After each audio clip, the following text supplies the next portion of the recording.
Okay. All right. Here with Mikey. We just finished an hour of rolling. Over an hour of rolling, yeah. Which was really fun after just the day after ADCC. So we just thought we'd just going to have a discussion after the roll. Like, there's some things that happen, try and work some things out. We were both doing like a billion positions. Hey, buddy. We don't have a spare person to look after young Walt here, so we might have a baby coming into the shot. All right, buddy. Come here. Over to Mummy. Come here. Okay, off you go. All right, you want to just hold him. Keep the camera there. We'll go. And you can just check on him every now and then. Man, so it's so cool rolling with Lachlan. You know, like I've been watching him like from K-guard, heel hook everyone. You know, he was one of my biggest inspirations to start doing no-gi. You know, since all I've been doing is gi. Then watching him K-guard, heel hook everyone, I was like, man, I gotta try. And I've been watching him so much, and it's so cool to roll with him. It's an honor. For me, like Mikey's, you know, look at his resume. Like, how many time world champion? I don't even know. How many time world champion? Like, losing count. 5-time world champion. But like, some of the guys that he's beat, like, you know, the guys that he's beaten, I watch a lot just to like learn their technique, and then to just see like what Mikey has been able to do against those guys. It's just like, I think honestly, you're probably the most technical guy in the world. Like, it's an honor coming from you to hear that. Thank you. And so like, I was really excited to train with you and feel just the pure technique. Like, it's just like unbelievable. You know, I roll with a lot of big guys, and like rolling with you, like I feel like you're using zero strength, just pure technique also. So it's like so much fun for me to roll with you. Like, it's not like you're not impact on me because you're just using pure technique. So it's really awesome. Thank you. Trying to. Some people say I'm really strong. So. No, you're really strong, but like you move so well, you know, like a little guy. Yeah, well, I mean, I try to, like, because I think the guys in your division, I think it's like, you know, everyone you roll with, it has to be technique. You can kind of never get away with. But also, you and me being two of the only clean people, not bomba people, it's also fun. Yeah, true, for sure. No bomba reactions, like exploding, blitzing. Yeah. No, very just pure pummeling, and like it's so cool. So we had a roll. There's like lots of different positions. I actually think, like, for me, I have a very similar, like, I try to emulate a style like yours. So lots of K-guard, Eva, bolos. We're almost like twins rolling, right? Like, because we're both pummeling the same way, working almost similar things. And but some differences too. Like, I because I got a similar game, I see things you're doing, and I'm like, oh, I should do that. Like, immediately I can just see how that applies, even though I need to like work through the finer details of it. Now, well, let's get into it. Yeah. Actually, just one thing, like, I noticed is just like, and this is probably like a problem with my ADCC matches, like, you're able to use the hand fight a lot better than I was able to like initiate those leg entries. Yeah, like, just like the 2-on-1 grips you're doing. Do you want to? Yeah. So I always try to keep you in front of me. You know, I'm always keeping you here, and I let you grab my legs either Toriando or cross grip, right? Which is reverse Toriando grips. Yeah. And every time you're either in one of these, I'm already starting to break your grips somehow. Yeah. And I bait you to keep the grips. So I'm here, and I try to make you break the grip, and now you activated your hand, so now you're keeping the grip. The second you activate your hand where I'm not breaking your grip, now I can start entering into your legs. Yeah. So then that's going to make you let go of the grips. So then it becomes a fight of you keeping it or not, and it makes me really sticky because you're focused on keeping my legs, and I keep making you feel like I'm trying to take it off. So when you keep it, I'm already in on your legs. Yeah. So you go Toriando on me here. I pummel my legs. I'm trying to break this, and as I break it here, and you keep legs, I start tacking in. Right. Yeah. That's really good. Can I have a go? Yeah. So here, like the person playing patty kick, we call it, like where they're like this, and you kind of like bait breaking it. And as you bait breaking it, if I keep it any second, now you can start coming into my leg. And when I come into the leg, I always go inside leg. If I go outside leg, they disengage too much. So I always feel stronger when I go on the inside leg here. Now when I try to disengage, now I'm under my front leg. I like this.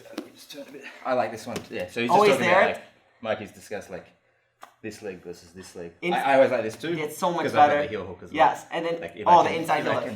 Yes. Through, I've got the, and then you have it right there. But I even feel I like need to use your in terms of disengaging. Yeah. Like every time you start going to get my inside leg, I try to back it away. Now the front leg's exposed. Yeah. Opposed to us just going to the front leg, and then they always just kick out. Yeah, that makes a lot of sense.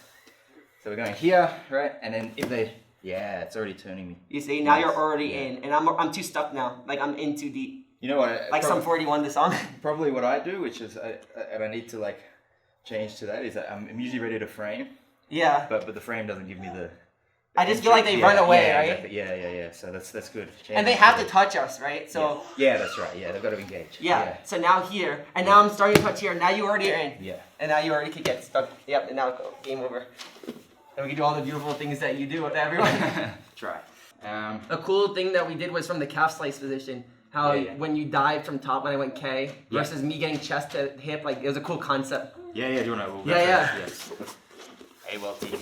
So when we were rolling, we realized that whenever I go K guard to like the calf slicer matrix here, it's a fight of who gets their chest to the butt first. So if I'm here and I connect my chest to his butt, he's not gonna be able to roll and counter me here. Like if he tries to roll to go for the bolo on me here. But if he rolls and gets his chest to my butt first, he can expose my back.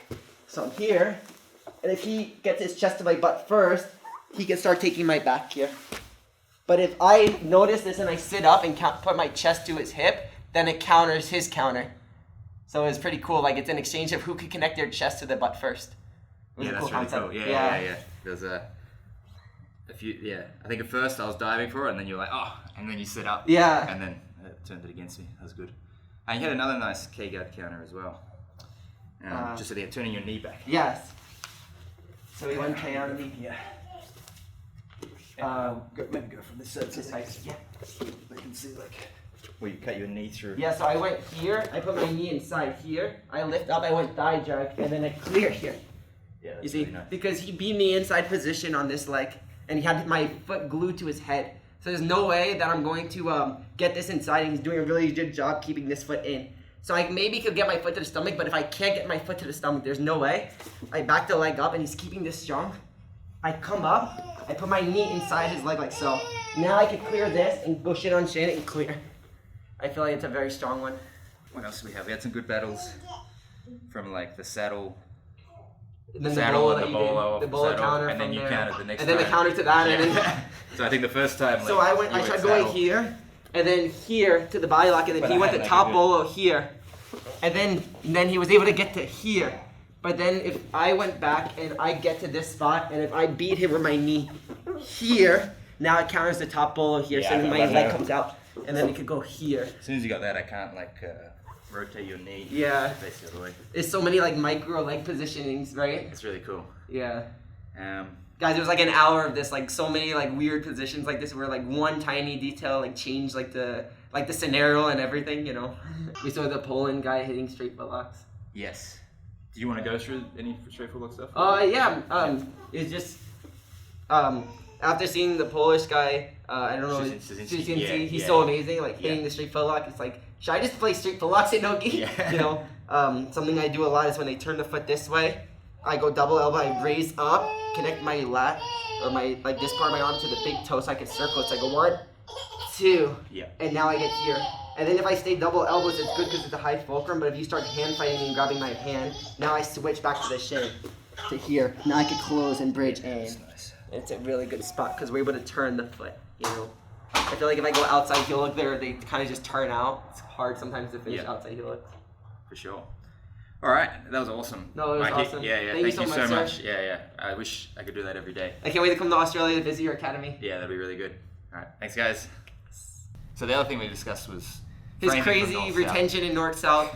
Like I was watching him, like it was so beautiful, like how he was framing, and I was like asking him a lot of questions, like how he was doing that, you know.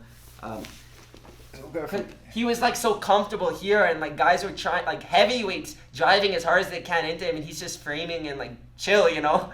So, so I mean, I'll first just say like if you're not good at pulling your knees to the chest, this is probably not the best position to play. As in like your knees are like kind of here, you're gonna have a hard time because like you need that ability, like late stage if they get in, like I've got a very good ability to get this, right, and that's enough to like start to like build my feedback and recover. So I think that's really important. But then we're kind of just talking about like where I frame.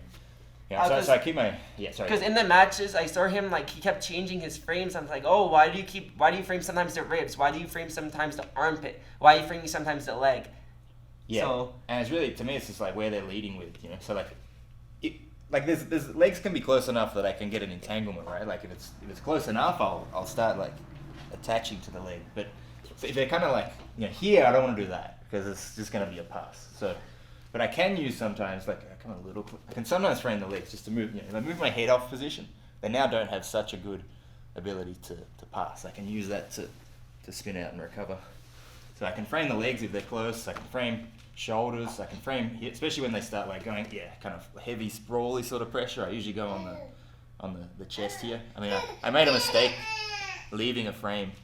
I actually thought I was safe because I still had my knee inside, but he pulled my hand up, and it was like, he still managed to like get past, usually like my knee to chest blocks that, but I don't know what, maybe I was just getting a bit tired, like I left a bit of space and he got in on that, Cade did, but. Conceptually, how I understood how Professor Giles explained it to me was like each end of the lever. So if I lead with my armpits, the end of the lever is my armpit. If I bring my chest in a little more, now the end of the lever is my ribs. If I bring my legs in, the end of the lever is my leg. So he frames based on wherever my end of the lever that I'm leading with. You know, like that made me understand his concept really well. And I think like, I suppose like when you get tired, it might not be as easy, but like ideally I'm actually like, I'm using them like, pushing and like, making a bit of space and then like replacing and changing, because I can then keep them guessing. Like if you just sit here like this, of course he's eventually gonna like find a way to burrow through that. But if he tries to burrow, but I'm like, if you got to burrow through again, but I'm like pushing and moving and replacing with my feet, I tend to do a better job at keeping distance. So yeah, that's something I use. And actually just one, because you were talking about like you like to kick the the hand and then coming back. Whereas I tend to like, I guess like playing more, that's the less risky, right? That's probably a safe approach. I like to like scoop under for this reverse choi bar, but it's a bit riskier because they get in a bit closer. Yeah, that's awesome. Awesome. Thanks, Mikey. Thank you, sir.